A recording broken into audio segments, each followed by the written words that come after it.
the weather forecast with C3 Production.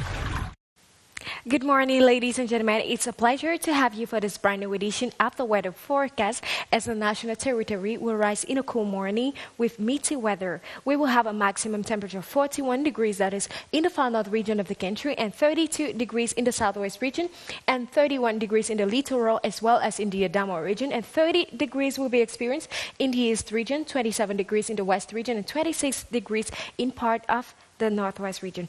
For details, ladies and gentlemen, let's go first to the south region where showers are expected in most of the region this morning. The same weather condition will prevail until the afternoon where Kribi only will have the sun covered.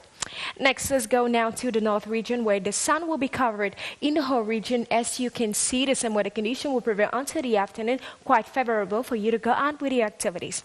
Let's go now to the center region where showers are expected in most of the region this morning. The same weather condition will prevail until the afternoon. Do not forget to have your umbrellas and to cover yourselves. Ladies and gentlemen, with such weather condition, it's time for you to cultivate your cocoyam. Have a good day. God bless you. Take good care of yourselves. That was the weather forecast with C3 Production. CRTV News, nothing but the news. CRTV News sur tous les fronts de l'actualité. Ça sera encore le cas cette journée de vendredi 30 avril 2021. Bonjour à tous, merci d'être avec nous. Vous êtes évidemment sur CRTV News et CRTV. Cameroun des lives se poursuit. Vous avez pu suivre l'actualité des régions il y a un instant. Évidemment, une actualité intense et riche en économie justement. Nous allons ouvrir la page écho de cette édition de ce matin dans quelques instants.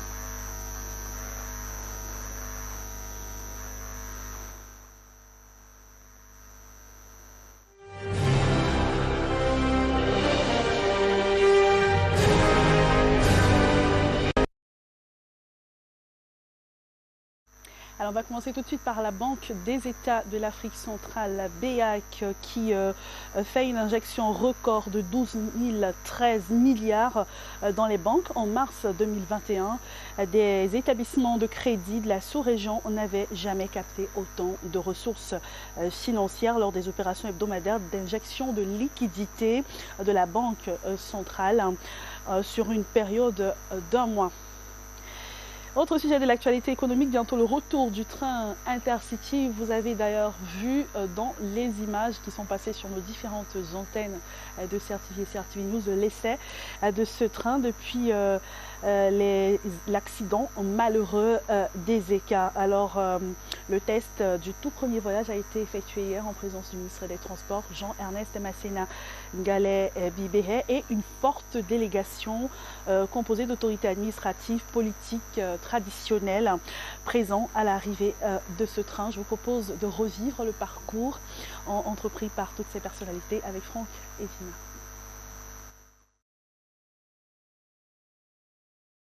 Train Express annonce son entrée en gare.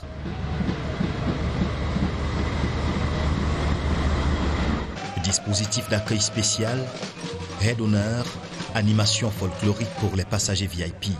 Au hall, des félicitations pour l'équipage qui a conduit le train à bon port. Ça fait plusieurs années que nous travaillons à cette reprise et nous sommes heureux de savoir que ces efforts aboutissent. Voyage test réussi, passagers comblés, un peu plus de 5 heures de trajet avec escale, mais personne n'a vu le temps passer. Très bien organisé, les conditions particulières, c'était bon. Un très bon voyage.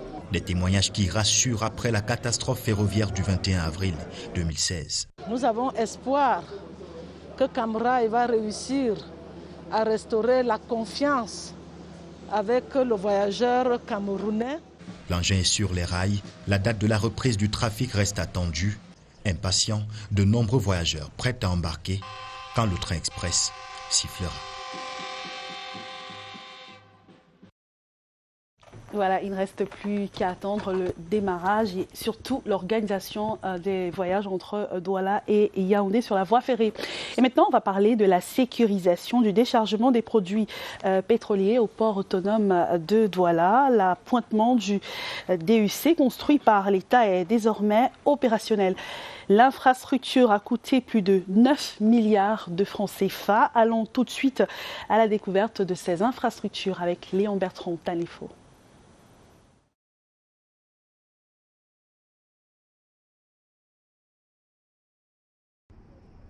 L'attente aura duré 20 ans.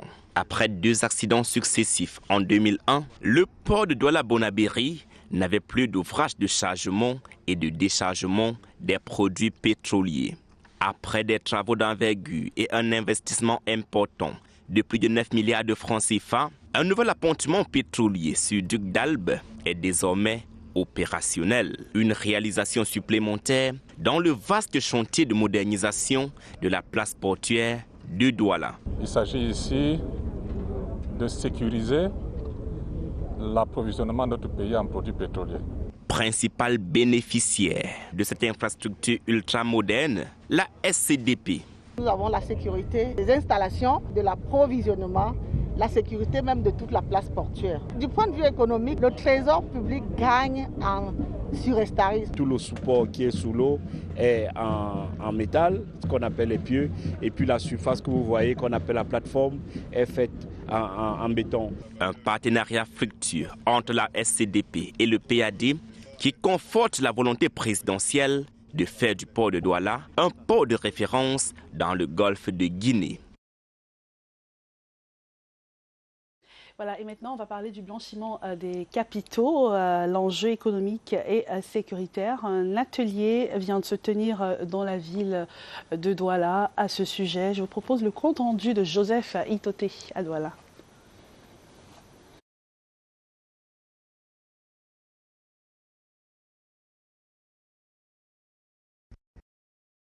Entre décembre 2018 et janvier 2021, le Cameroun a réalisé sa première évaluation nationale des risques de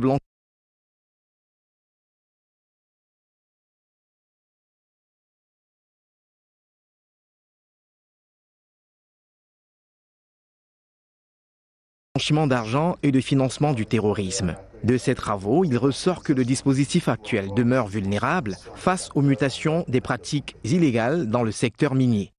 Dans le secteur minier, il y a beaucoup d'exploitations qui se font dans l'illégalité et lorsque ça se fait dans l'illégalité, beaucoup de choses y passent. Il faut évidemment prendre des dispositions pour que tous ceux qui opèrent dans ce domaine d'activité le fassent suivant la réglementation. À ce moment-là, on pourra donc avoir la traçabilité des revenus. Au cœur des travaux de Douala, l'examen du cadre juridique de la lutte contre le blanchiment des capitaux, le financement du terrorisme et l'exploration des missions des différents acteurs, dont les banques. La lutte contre le blanchiment est une chaîne d'acteurs qui coopèrent et les banques sont les acteurs les plus importants. Il est donc question que tous les acteurs impliqués jouent ce rôle-là de manière efficace parce qu'il y a encore des défaillances.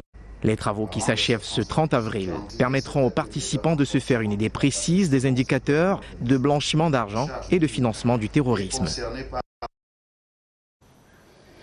Et maintenant, on va prendre une série de 2 actualités. La première va concerner la microfinance et dans la seconde actualité, on va se rendre dans la région de l'Ouest, principalement dans les marchés de Bafoussam où les fruits se font de plus en plus rares.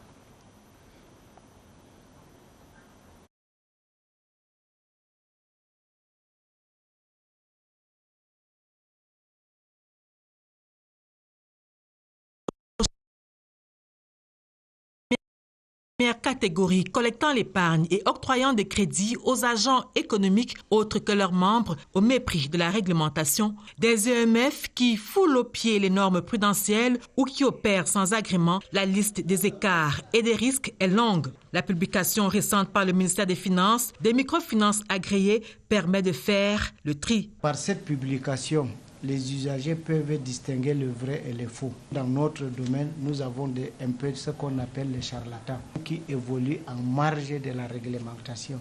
Figurer sur la liste des microfinances agréées, c'est bien, mais se conformer au nouveau règlement de la CEMAC du 27 septembre 2017 relatif aux conditions d'exercice de l'activité des microfinances dans la zone CEMAC, c'est mieux.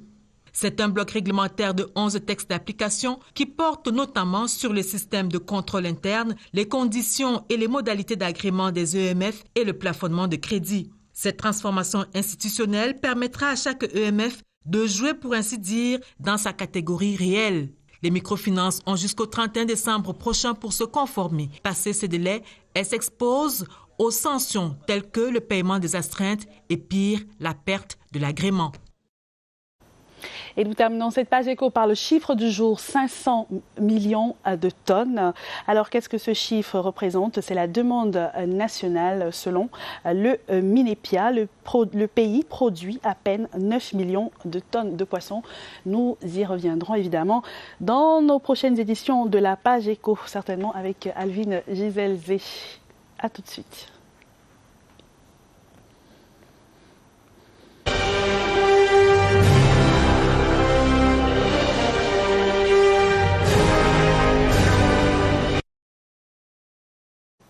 Et maintenant, c'est l'heure de prendre l'actualité des journaux. Évidemment, comme c'est le cas depuis lundi, la presse a abondamment écrit. On en saura un peu plus avec Steve Tchegai Kembengue qui nous a rejoint dans ce studio. Bonjour Steve. Bonjour Catherine. Mais tout d'abord, le tweet avec Achille Mbembe qui parle de France-Afrique. Voilà, qui est à la une de l'actualité. Mais d'abord, ce tweet que je vous lis.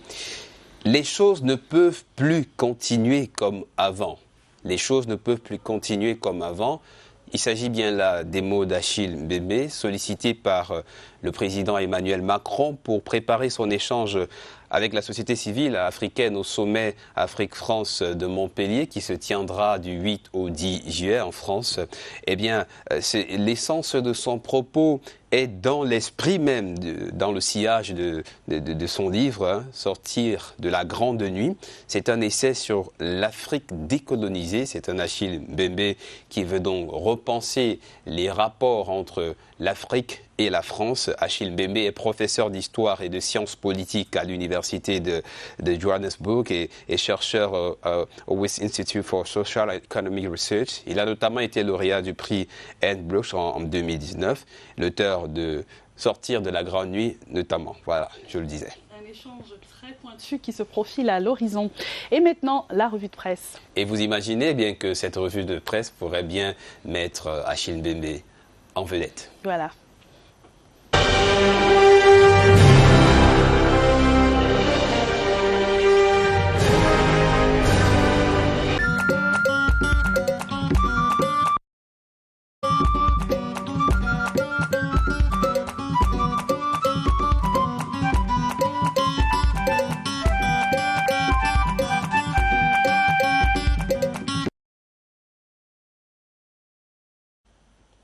Bonjour, merci de nous suivre, merci de suivre la revue de la presse à l'écran de l'actualité, CRTV News, ici toute l'info.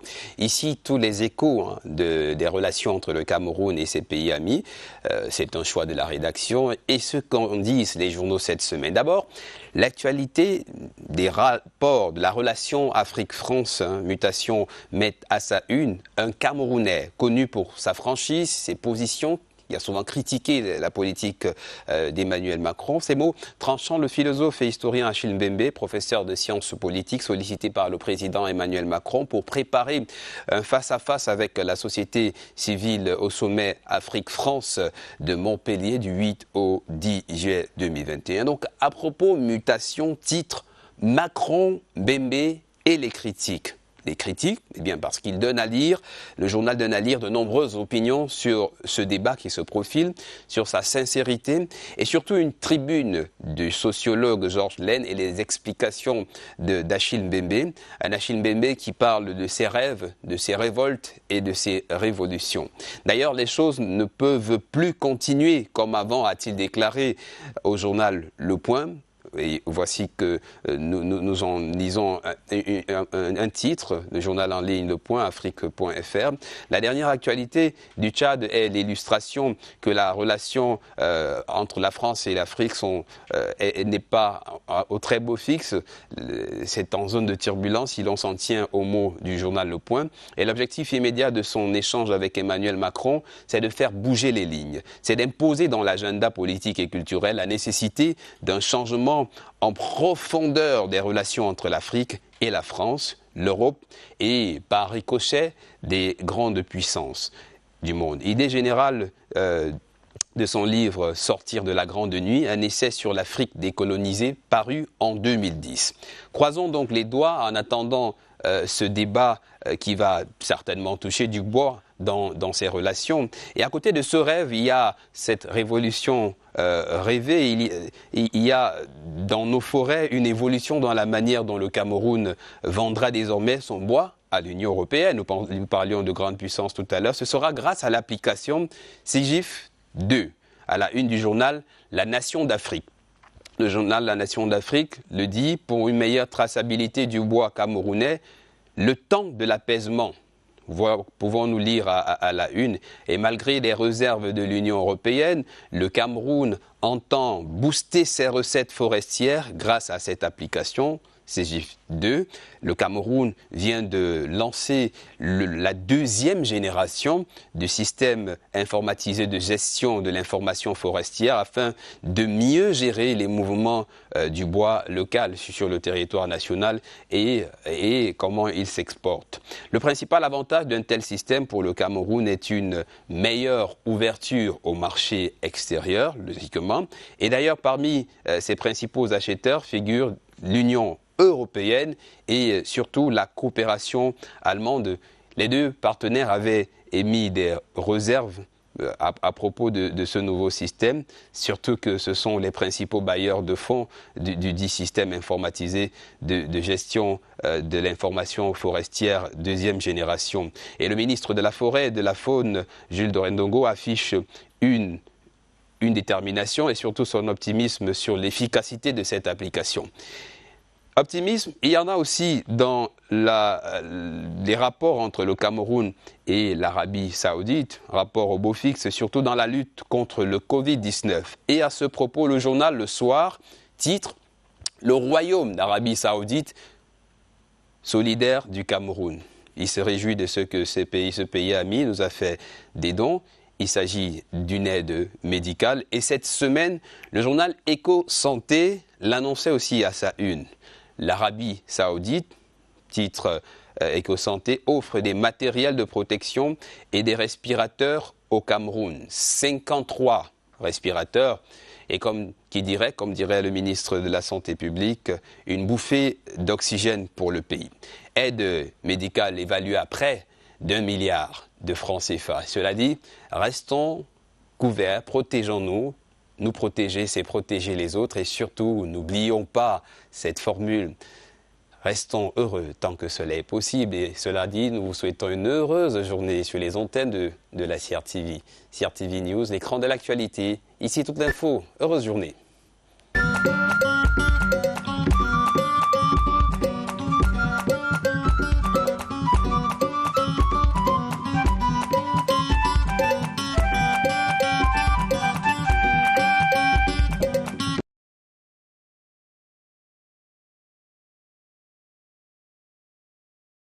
Bengue, à qui nous souhaitons un excellent week-end. Cameroun Delight se poursuit. Nous sommes sur CRTV et CRTV News, comme vous le savez. On va dire un mot On va dire un mot en ce qui concerne le symposium pour booster le développement de l'industrie du textile qui se tient à Ibolova dans la région du Sud ce vendredi. Ce symposium est organisé par le ministère des Mines, de l'Industrie, du Développement technologique en partenariat avec le projet Durabilité et Valeur ajoutée de la chaîne d'approvisionnement en abrégé Pro Coton.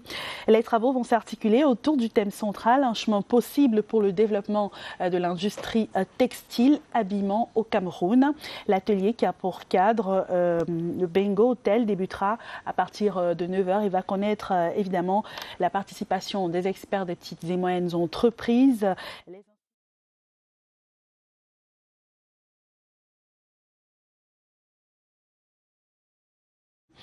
Les travaux vont déboucher sur la mise en place d'une plateforme des multi-acteurs.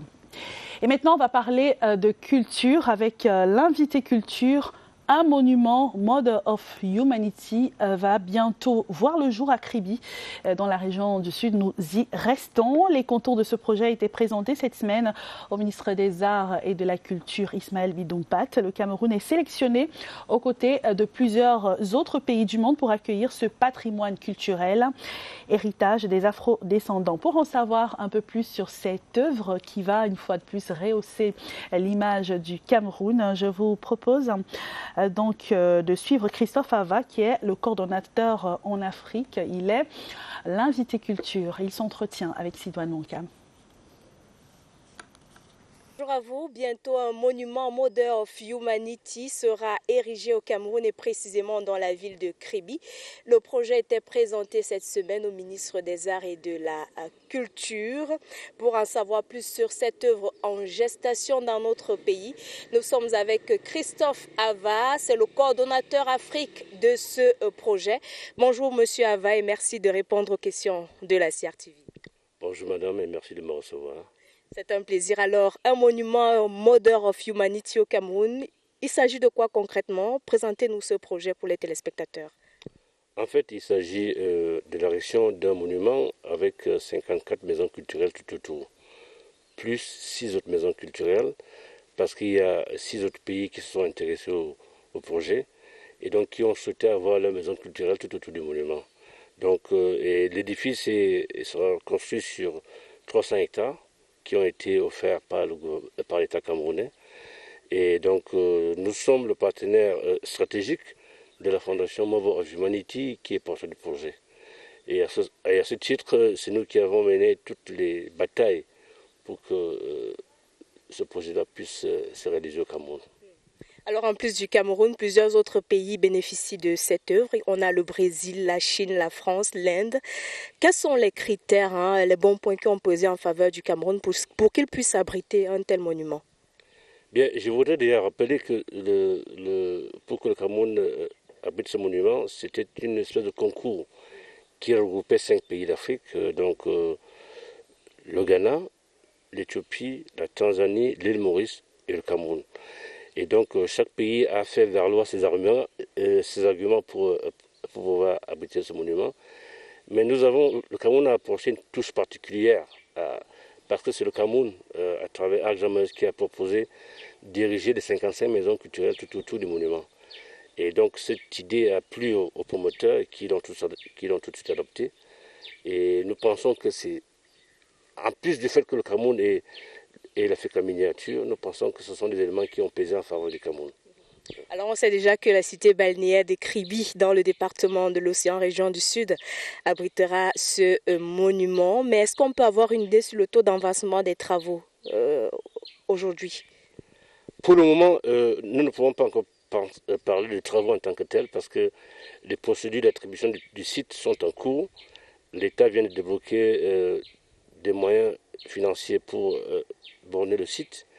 C'est à partir du moment où nous avons l'arrêté final décidé par le Premier ministre que nous pourrons donner une chronologie, un chronogramme sur l'exécution des travaux. Pour le moment, nous attendons le papier de terrain et à ce moment, le moment venu, vous serez informés. Très bien. Alors, un monument Mother of Humanity au Cameroun, on a envie de se demander quelle plus-value pour notre pays, Monsieur Ava? Écoutez, madame, le monument a des valeurs économiques, des valeurs touristiques, des valeurs culturelles et une valeur spirituelle.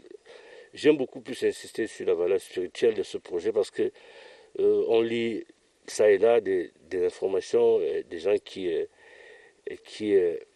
veulent décrire ce que c'est que le monument. Mais je peux vous rassurer que le moment venu, la Fondation Mother of Humanity prépare un document officiel pour expliquer ce que c'est que ce monument. Mais pour le moment, ce que je peux vous dire, c'est que les instituts d'études qui évaluent quel sera le pourcentage de visites, évaluent à peu près entre 11 et 12 millions de visiteurs, de touristes par an.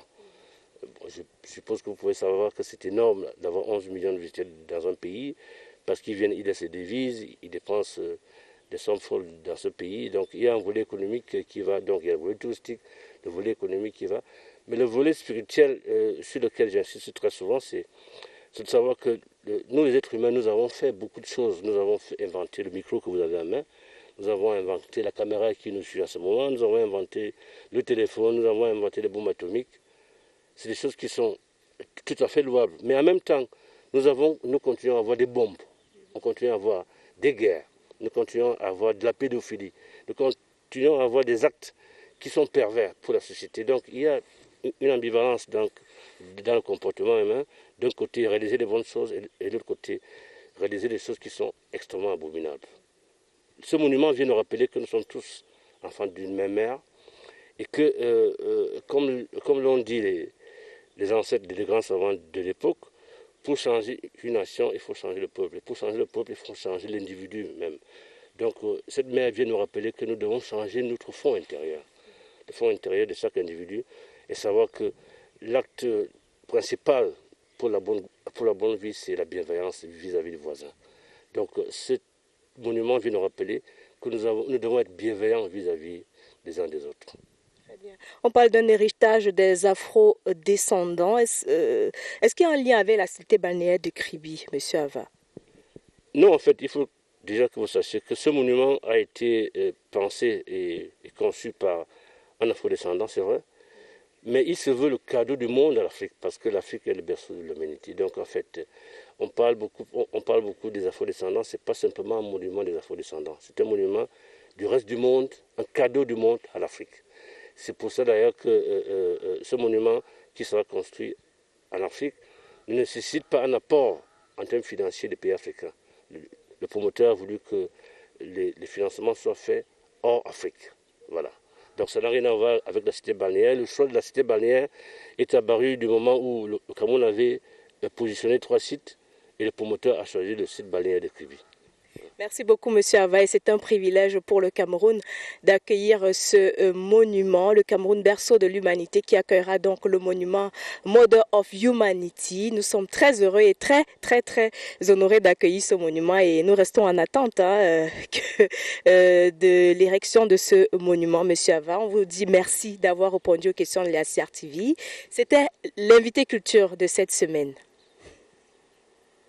Sidoine Moncam et son invité culture Christophe Ava, qui est le coordonnateur Afrique du projet Mother of Humanity, qui verra bientôt le jour à Kribi dans la région du Sud. Et c'est ce qui va nous conduire dans quelques minutes au journal de 7h, le journal en anglais présenté par Baldwin Sama. Je vous donne rendez-vous juste après les informations pour la suite de Cameroun Daylight.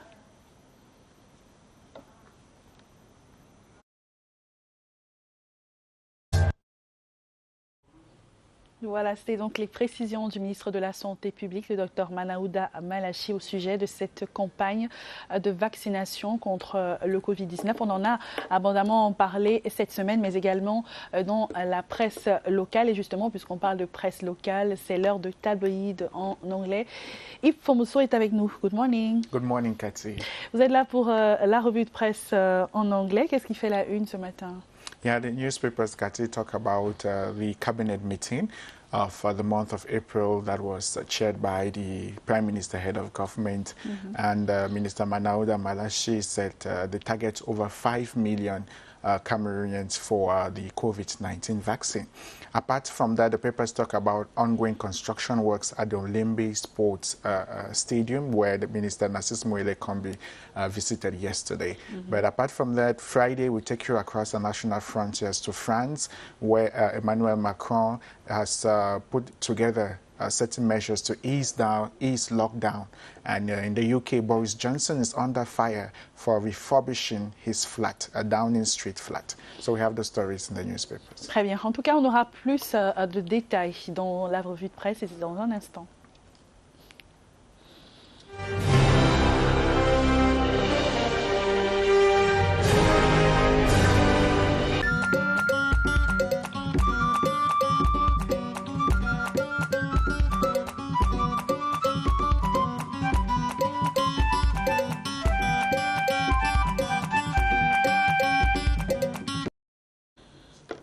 Good to have you on Tabloids here on CRTV's network. Let's take a flip through local and international newspapers. We begin locally with the Low National Bilingual Daily Cameroon Tribune. Cameroon Tribune talks about government putting together or making available targeting 5 million Cameroonians for the COVID-19 vaccine. The Minister of Public Health was speaking during the cabinet meeting of the month of April, chaired by Prime Minister Joseph Jangote. Prime Minister also gave instructions for the creation of an intranet service which will provide a secure channel for governmental communication. He made the recommendations while chairing the cabinet meeting. Of course, the session equally examined the implementation of the Cameroon Customs Information System, as well as latest trends on the COVID-19 pandemic.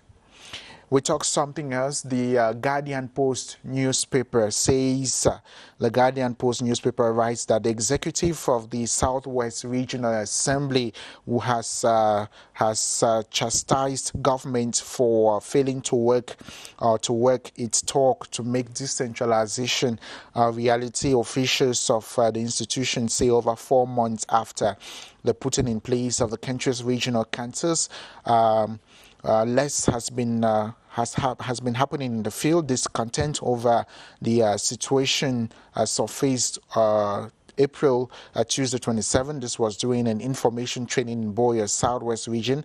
The training took place at the Boya Council chambers. The Ministry of Decentralization and Local Development organized the meeting. It brought together stakeholders in the decentralization chain. Authorities of the Southwest Regional Assembly did not mince words during the meeting. They called things by their true names and want decentralization to effectively kick off, especially over there in the Southwest region. Le Jour talks about the Olembe Sports Complex under construction. The Minister of Sports and Physical Education, Narcisse Mwele Kombi, paid a visit to the construction site to evaluate how works are going on the stadium, and he of course asked the McGill contractors to speed up efforts in order to deliver by November. It's a story you want to read in today's edition of Le Jour newspaper. We'll take you now across the national frontiers. Let's talk something else. In South Africa, the Star newspaper says police have confirmed that DNA testing has linked a man in police custody to at least 100 rape cases, some dating as far back as 2012. National spokesperson Brigadier Vish Naido said the man has already been linked to about 60 cases of rape in the Central District in Gauteng. Following his arrest, the DNA report has linked the suspect in police custody to the rape cases, which were reported as far back as 2012 in various policing precincts, including Batho, Crystal Park, Davidson, Etwatwa, and Puftain police stations over there in South Africa. Le Monde newspaper writes that the near doubling of the capital gains tax on wealthy Americans is a centerpiece of United States President Joe Biden's $1.8 trillion American Families Plan. In his address to Congress, we're talking of Le Monde newspaper, in his address to Congress on Wednesday evening, 100 days into his term, Biden described the proposal as fiscally responsible and added that the wealthiest Americans will pay their fair share. The difference between taxes on income, which is how most Americans make their money, and capital gain, how many wealthy people grow their personal fortunes, has long been lambasted by critics as a driver of inequality. But will raising the capital gains tax narrow the divide between the nation's haves and have-nots? Find out in Le Monde newspaper.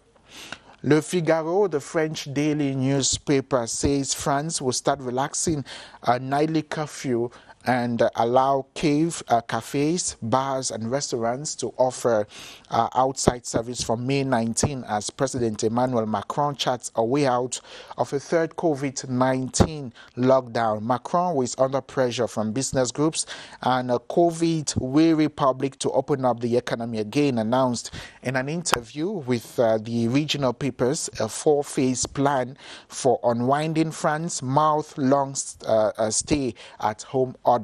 The easing will come despite the numbers of new daily cases and COVID-19 patients being treated in intensive care being far higher than when the 2 previous lockdowns were rolled back. Macron said the vaccine rollout made this possible. The plan envisages the nightly curfew being pushed back to 21 o'clock from 19 o'clock Central Eastern Time from May 19 and to June 19 before being scrapped completely on June 30.